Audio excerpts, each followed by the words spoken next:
Coucou tout le monde! C'est l'heure de l'interview d'Elisabeth. Donc bien entendu, vous ne voyez pas les visages, mais je posterai en dessous dans les commentaires la jolie photo d'Elisabeth. Donc Elisabeth est une personne qui est originaire de Paris. Donc elle vient de Paris, mais elle a fait un grand voyage pour rejoindre la famille de son époux avec son premier enfant et en Dordogne, donc dans le sud-ouest. Un tout autre espace, mais c'est vrai qu'on sait bien que les Parisiens aiment bien le sud-ouest. Non, ça n'a pas toujours été comme ça, mais en effet, c'est de plus en plus. Donc, retourner à l'océan, hein, voilà. Alors, Elisabeth a toujours dessiné. Hein. Je regarde un petit peu mes notes pour être sûre de ne pas me tromper. Donc Elisabeth a toujours dessiné, eu un crayon, un stylo, du papier sur elle depuis toujours. Elle crayonnait même à l'école, en cours, je suis sûre que ça vous parle pour certains, moi la prums. Et donc Elisabeth n'a jamais vraiment quitté ce genre d'habitude parce que ça faisait partie d'elle. C'est un esprit créatif qui a toujours eu envie et besoin d'utiliser ses mains pour pouvoir exprimer quelque chose. Et vous allez voir au fur et à mesure de son histoire que ça arrive à certains moments clés dans sa vie. Alors, elle utilise beaucoup l'art plastique, elle est relativement ouverte dans pas mal de techniques différentes. Elle a une prédilection pour la peinture à l'huile, bon ça sent un peu mauvais, hein. Il y a des odeurs qui sont très fortes, comme son espace atelier se trouve dans le séjour, c'est un petit peu compliqué dans la vie au quotidien pour ceux avec qui elle vit, donc elle se raccroche à des techniques un peu plus pratiques aquarelle, acrylique, même si au niveau des floutés, elle adore les dégradés, elle adore les couleurs, les floutés, tout ça. Donc c'est compliqué pour elle pour l'instant. Attention Elisabeth, t'inquiète pas, il y a des petites astuces, je lui en ai donné quelques-unes, je me suis permis de lui en partager. Je vous invite à aller voir les vidéos d'ailleurs sur YouTube à ce sujet pour les personnes qui pratiquent l'acrylique et qui aimeraient bien pouvoir reprendre l'huile mais que c'est pas possible. Donc voilà. Du coup, de cet esprit un peu créatif, c'est surtout quand elle a besoin de se détendre au fur et à mesure de sa vie, puisque ben, elle a des enfants hein, dont il faut qu'elle s'occupe. Des filles et il faut gérer le quotidien pour les louloutes et puis un travail. Donc c'est des moments plutôt détente. Elisabeth n'a pas choisi d'utiliser ce besoin ou je dirais cette partie d'elle pour en faire une profession. C'est plutôt des loisirs. C'est plutôt pour pouvoir s'occuper elle ou peut-être avec ses filles, de la famille, mais pas pour en faire son métier. Ensuite, je ne parlerai pas forcément de son métier à proprement dit parce qu'il y en a eu plusieurs. Elle a plusieurs casquettes, donc ça prouve un peu quand même l'ouverture d'esprit d'Elisabeth. Elle n'est pas limitée par ses compétences, ses qualités, elle apprend très vite, elle a envie, elle fait, elle tente, elle expérimente, elle cherche beaucoup sur internet les comment. Elle cherche toujours les comment faire, comment truc, comment bidule. Donc vive YouTube et Google, merci beaucoup d'ailleurs. On ne dira jamais assez merci pour tous ces échanges et ces partages qu'on peut transmettre l'un à l'autre, qu'on ne trouve pas forcément chez le voisin ou dans le village même. Donc c'est pratique. Elisabeth arrive à une période vers la fin de son cursus professionnel à supporter des choses un petit peu inconfortables, je dirais au niveau de la santé. Donc suite à un infarctus, il y a eu une petite baisse de morale, même en reprenant le travail un certain temps, le burn-out la guettait. Il fallait à un moment donné qu'elle limite toutes ces activités supplémentaires en plus du travail, ses déplacements, les enfants, tout ça. Donc elle s'est donnée vraiment à 2000%. C'est vrai que d'avoir élevé 4 enfants avec beaucoup de, je dirais de responsabilités, elle a eu à cœur de faire beaucoup de choses pour chacun d'entre eux et ça fait beaucoup trop pour une seule personne.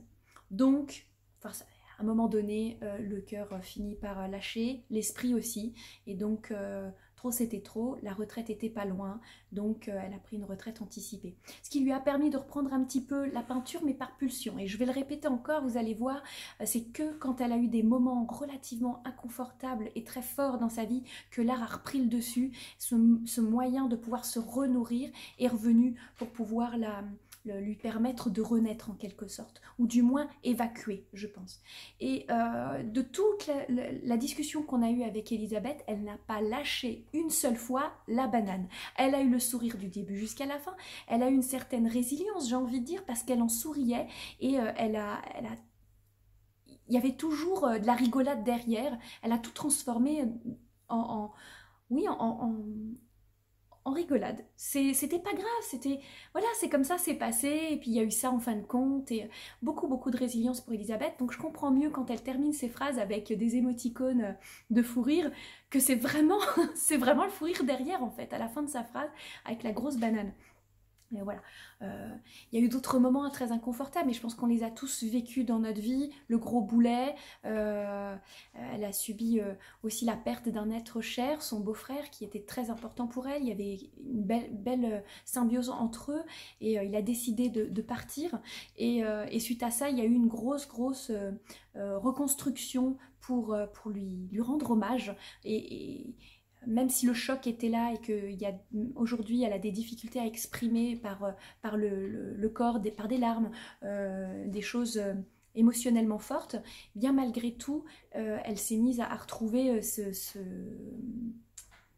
besoin de créer. Donc la création est revenue vraiment à plusieurs moments dans sa vie, par épisode, quand il y avait des choses très fortes. Donc on se rend vraiment compte dans tous les portraits, que j'ai envie de dire, de toutes les interviews que j'ai fait jusqu'à présent, c'est qu'à chaque fois qu'il y a quelque chose d'inconfortable qui arrive dans votre vie, que ce soit des choses aussi bénignes qu'elles puissent être ou très fortes, vous arrivez toujours à revenir sur la création pour pouvoir vous soulager, vous détendre et vous permettre de pouvoir supporter l'inconfort de l'émotion forte.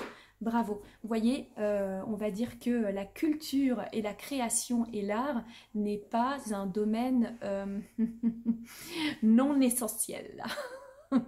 Au contraire, hein, ça sauve des vies, vous le voyez. Voilà, donc j'ai un petit peu discuté en développant un petit peu les envies, les besoins de Elisabeth, puisqu'elle était beaucoup sur le crayonné, le dessin hors couleur, et puis au fur et à mesure de l'art plastique, des choses un petit peu plus, je dirais, volumineuse. Vous verrez, je laisserai le lien pour pouvoir accéder à son travail, bien évidemment. Et elle me parlait qu'elle avait envie enfin, elle avait des... Ça vient par envie de travailler sur le corps humain. Donc en ce moment, elle est en train de travailler sur le corps humain, c'est très intéressant quand on voit la simplification de ses formes, mais on reste quand même dans des belles proportions, des beaux volumes, en respectant vraiment la musculature, les creux, les bosses, tout est vraiment très bien fait en termes de dessin, mais avec une simplification qui est plutôt intéressante, type illustratif. Je vous laisse vraiment découvrir son travail, et elle bosse en ce moment sur les lumières, les ombres, comment ramener les volumes et ramener la luminosité et la clarté dans le dessin. Et donc voilà, ça c'est sa période en ce moment, elle aime bien, elle a envie de se guider, de se diriger là-dessus. Donc elle fait ses recherches sur internet sur les comment.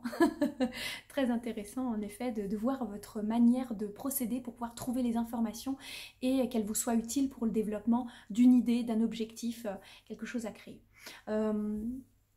Ensuite, je lui ai demandé un petit peu les choses qu'elle aimerait bien réaliser. Et elle me parlait que c'est quelqu'un qui est perfectionniste, qui est dans le détail, qui cherche vraiment à s'améliorer en termes de petites choses, des petits détails.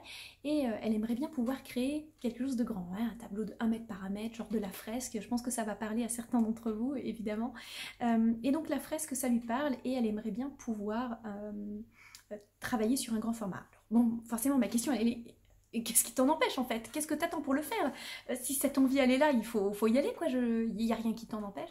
Et en fait on est surtout sur j'ai pas la place, on va dire que Elisabeth aujourd'hui elle vit un confinement dans le confinement.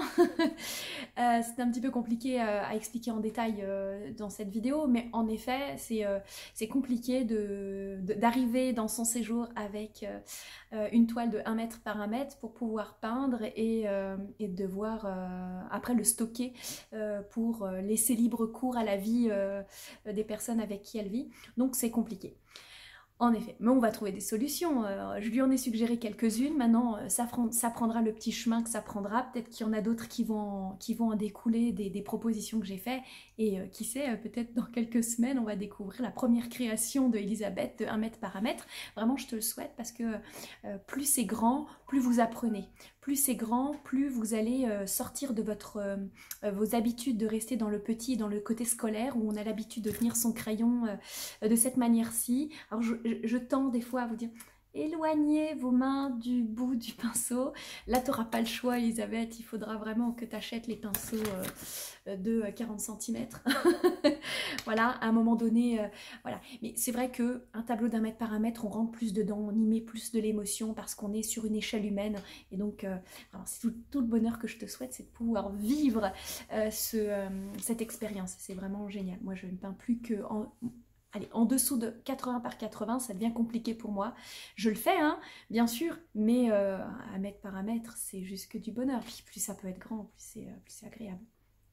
Voilà, donc elle admire toutes les grandes fresques et elle aimerait bien pouvoir sortir un petit peu de cette précision et de cette minutie pour pouvoir s'éclater dans quelque chose de plus grand et qui l'anime. Alors,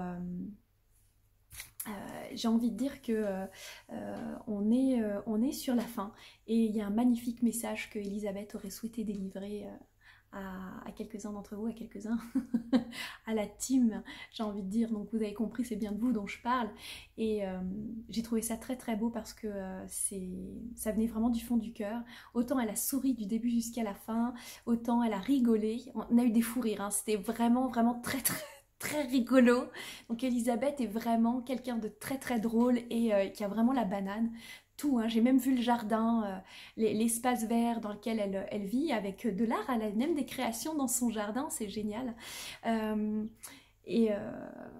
disait que elle voyait plus personne vraiment de vivant autour d'elle, puisque oui, elle vit un confinement dans le confinement, comme je disais tout à l'heure, et vous allez comprendre pour certains d'entre vous pourquoi est-ce que je dis ça, et que le groupe était vraiment pour elle très vivifiant, et ça lui permettait vraiment de tenir le coup finalement, et que vous étiez tous géniaux, qu'elle vous aime très beaucoup. Alors vraiment, textuellement, je vous avoue, elle a vraiment dit qu'elle vous aimait très beaucoup. Vous êtes important pour elle. Et s'il n'y avait pas le groupe, elle ne serait pas dans cette belle énergie en fait. Quoique, je pense que c'est quelqu'un qui est vraiment résilient, hein, vraiment. Elle transforme tout à la dérision et elle arrive à trouver les choses positives, ou en tous les cas, à trouver des moyens pour pouvoir rebondir. Donc vraiment quelqu'un de très très optimiste en fait. Elle est pas objective, quoique, mais je pense que ça c'est naturel chez les optimistes. Mais elle est très très optimiste, donc vraiment à la rigolade, c'est génial, j'ai pas pu m'en empêcher quoi. J'avais le cœur qui bondissait, c'était très agréable. Donc elle est très très heureuse de vous connaître et de vous avoir auprès d'elle régulièrement et d'échanger avec vous, autant en art que pour le reste. Donc elle vous remercie et elle vous aime très beaucoup. Voilà, donc c'était le mot de la fin. Je vous remercie d'avoir écouté cette superbe interview qui a été vraiment pour moi très très vivifiante aussi. Vraiment, elle était très drôle. Et puis, c'est toujours très agréable de pouvoir vous avoir chacun d'entre vous en one-to-one. Voilà, j'ai beaucoup apprécié. Sur ce, bien, je vais vous inviter à suivre la prochaine interview la semaine prochaine pour vendredi prochain. Il y a le tirage au sort du prochain interviewé demain en live à 17 h. Donc le live dure juste 10 minutes généralement, à moins qu'il y ait vraiment une conversation qui se mêle et puis qu'on parte en live. Voilà, donc je vais vous souhaiter une belle après-midi, une belle fin de semaine et je vous dis à samedi, à demain pour le live et puis voilà, à bientôt, bye.